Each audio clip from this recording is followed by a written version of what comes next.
Season 2 finale was not good. And the reason it wasn't good is because it basically was an episode full of fan service for James Gunn personally. He made the entire episode for himself, from the music, the comedy, pretty much everything that goes into this episode was all about him. It was not done for the fans. Someone needs to remind him that these are the characters that we care about in the rest of the Justice League. We care about the Justice League characters coming together. Who's being cast as them? What stories are you telling? How are the stories intersecting? And how are we eventually getting to the Justice League? We don't care about your taste in music. We don't care about your edgy scenes. We don't care about any of that. We don't care about your love of D and F-list characters. We just want the mainline DC universe, the Justice League animated universe in live action. That's why you were hired, not to make shows for yourself.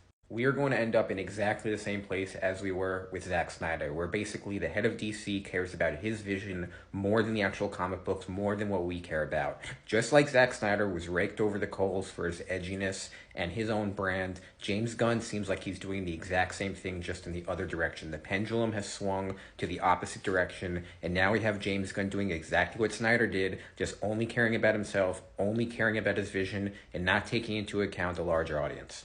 James Gunn is supposed to be essentially the Kevin Feige of DC. Can you imagine if Kevin Feige was spending his time making a random, not only being involved, writing, directing a random Disney Plus show for a D-list character when we don't even know what's going on with the Avengers? It's crazy, right? Because he can't possibly have enough time. How does James Gunn possibly have enough time to make a Superman movie, handle all of DC, all of the casting, all of the characters? Oh, and by the way, also direct a show on HBO Max. This is a bad use of time. Peacemaker is a bad use of resources. It's an entire show that's just created for his family, his friends. I don't understand.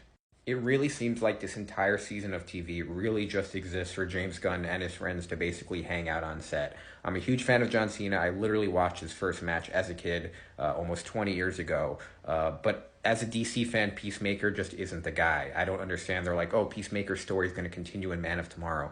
Why am I going to a Superman worried about Peacemaker's story? Why are those the two main people who seem to be leading the DCU? This whole theme just seems really wonky. Another weird thing about all this is that the next two DC movies we're going to be getting are Clayface and Supergirl. Honestly, movies that I'm definitely going to see, but those are not locks by any stretch of the imagination to do well at the box office. So I find it very, very weird that coming off this show that not that many people watched, James Gunn is now going to bank on two movies that probably will make less money than Superman and probably not that much money in general. The whole thing just seems very, very wonky to me. Obviously, James Gunn knows a million times more about movies than me and making movies, but I'm telling you, if he doesn't listen to my advice and stay on track,